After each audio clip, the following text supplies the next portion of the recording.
ചൂല് നോവും. പതുക്കെ പതുക്കെ പതുക്കെ. ഇതിന്റെ ഇടയിൽ കൂടെ അവന്റെ ഒരു അഭിനയ കോമഡി. രാവിലെ എന്ത് പറ്റി? ഭയങ്കര ആത്മാർത്ഥതയോടെ പണിയൊക്കെ ചെയ്യുന്നു പതിവില്ലാതെ. ഇതമ്മൂമ്മ അടിച്ചെണ്ണിപ്പിച്ചു വിട്ടു. പാറുപ്പാരേ, നീ നൈസായിട്ട് അമ്മൂമ്മ അടുത്ത് ഓരോന്നൊക്കെ പറഞ്ഞ് എന്നെ പാര വെക്കുന്നുണ്ട്. നിന്റെ മാർക്കിന്റെ കാര്യം ഇവിടെ ആരും മറന്നിട്ടില്ല മോളെ. വെറുതെ അമ്മൂമ്മയുടെ അടുത്ത് പോയിട്ട് അമ്മൂമ്മ പാറുവിന്റെ മാർക്ക് എന്നൊന്ന് പറഞ്ഞാ മതി, അമ്മൂമ്മ നിന്നെ പറപ്പിക്കും. ഓർമ്മയുണ്ടാ അമ്മൂമ്മ നിന്നെ ഏറി കയറ്റിയത്? ചേച്ചി ചതിക്കല്ലേ, ചേച്ചിന്റെ മുത്തല്ലേ. ഞങ്ങളെ തൊട്ട് കളിക്കാൻ ആരെങ്കിലും ഉണ്ടോ? മുത്തും സ്വത്തൊക്കെ അങ്ങോട്ട് മാറി നിക്ക്, നമുക്ക് പിന്നെ സോപ്പിടാം കേട്ടാ. എന്തായാലും നീ എന്റെ കണക്കിലുണ്ട്. അമ്മായി, പൊന്നമ്മായി, വരണം വരണം. അമ്മായി ചിക്കോവേ, എന്തിനാ ഇത്ര നടന്നു വരുന്ന? മതിലങ്ങ് ചാടി വന്നൂടെ? നിന്നെ പോലെ മലയാളം ഞാൻ ശീലിച്ചിട്ടില്ല. വാ വാ സദാശിവാ. സദാശിവൻ നിനക്കെന്ത് കുഴപ്പമോടെ? എനിക്കെന്ത് കുഴപ്പം? അമ്മായി വരുന്നോണ്ട് ആരാലും അങ്ങനെ പറഞ്ഞു. ഓഹോ, ഇന്ന് വരൂന്ന് എനിക്കറിയായിരുന്നു, പക്ഷെ ഇത്ര രാവിലെ ഇവിടെ കയറി വരുമെന്ന് എനിക്കറിയത്തില്ല. ഞാൻ ഇന്നലെ രാത്രി ഒരു മണിക്കുള്ള ട്രെയിനിൽ അങ്ങ് കയറി.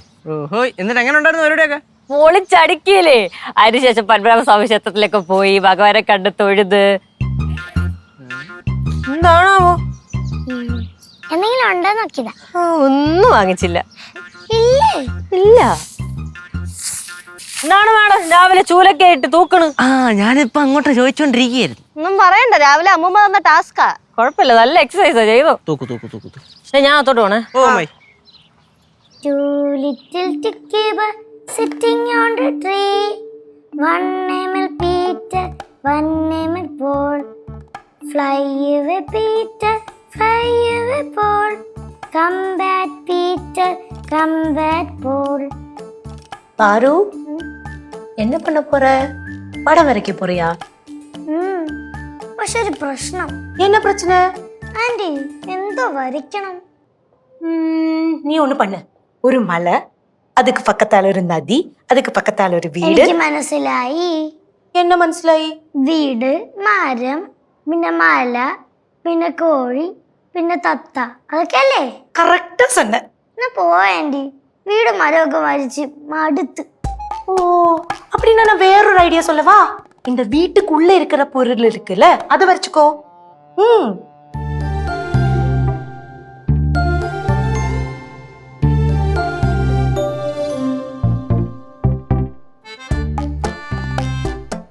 ഹായ് മെർലിൻ ചേച്ചി. ஏய் இங்க வா. ஐயோ ரொம்ப அழகா இருக்க.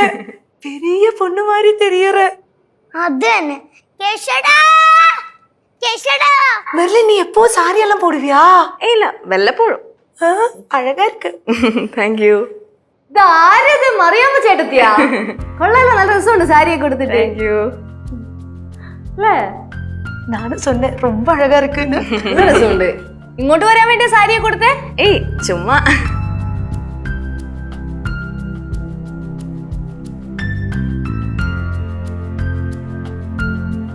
ഇവിടെ നല്ല ഭംഗിയുണ്ടോ സാരി കാണാൻ? താങ്ക് യു അമ്മായി.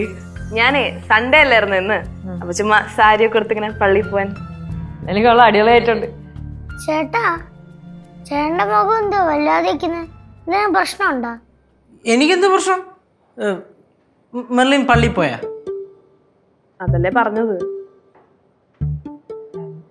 മെർലിനെ, ഡാഡി ഉണ്ടോ വീട്ടില്? ഇല്ലില്ല, ഡാഡി തൊടുപുഴ പോയേക്കാ ചേട്ടന്റെ വീട്ടില്, എന്തോ അത്യാവശ്യം ഉണ്ടെന്ന് പറഞ്ഞു.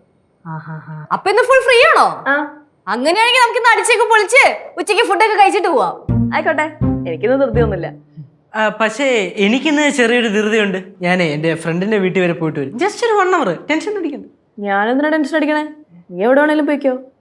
ഞാൻ പാറുവിനെയും ലച്ചു ചേച്ചിനൊക്കെ കാണാൻ വേണ്ടി വന്നതാ. മെയിനായിട്ട് ഗൗരമ്മയെ വിളിച്ചിട്ട് വന്നതാ. மெர்லின், அப்ப என்ன பக்கம் வரலையா? പിന്നെ കനകാന്റി അല്ലേ നമ്മുടെ സ്പെഷ്യൽ ആള്. ആഹാ, സാരിയൊക്കെ ഉടുത്തപ്പോ അങ്ങ് മോള് വലിയ കുട്ടിയായല്ലോ. ലക്ഷ്മോളെ, ഇപ്പൊ ഈ മോളെ കണ്ട് ആരുടെ കൂട്ടിരിക്കാന്ന് പറയാവോ? മെർലിനെ കണ്ടിട്ട് ഇവിടെ സ്ഥിരം കേശുനെ കാണാൻ വേണ്ടിട്ട് ഒരു പെങ്കൊച്ചി വരാറില്ലേ, മെർലിൻ എന്ന് പറഞ്ഞ ആ കൊച്ചിനെ പോലെ ഉണ്ട്. തമാശ പറഞ്ഞതാ.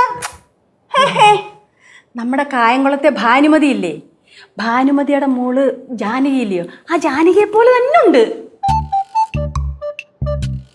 ശരിയാണല്ലോ, കറക്റ്റാ ജാനകിനെ പോലെ ഉണ്ടല്ലേ? ഈ ജാനകിനെ ഞാൻ കണ്ടിട്ടുണ്ടാ? ഒരൊറ്റ വീക്ക് ഞാൻ വെച്ചേരും കേട്ടാ. എടി നമ്മൾ ഇന്നാള് മാവേലിക്കര കല്യാണത്തിന് പോയപ്പോ രഘുവിന്റെ മോടെ കല്യാണത്തിന് പോയില്ലയോ? ആ പോയപ്പോ ഈ ഭാനുമതിയും ജാനകിയും ഒക്കെ അവിടെ ഉണ്ടായിരുന്നു. നിന്നെ ഞാൻ കാണിച്ചു തന്നതാ. ഏത് രഘു? നിന്റെ അമ്മായിയച്ഛൻ.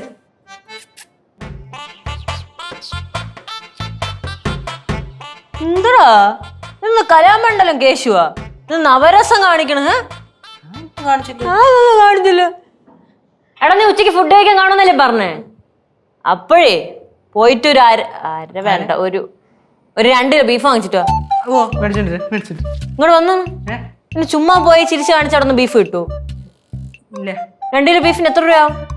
ഒരു 1000 രൂപ 800 രൂപ. അപ്പൊ കൈവശം പോയാ മതിയോ? പൈസ വേണ്ടേ?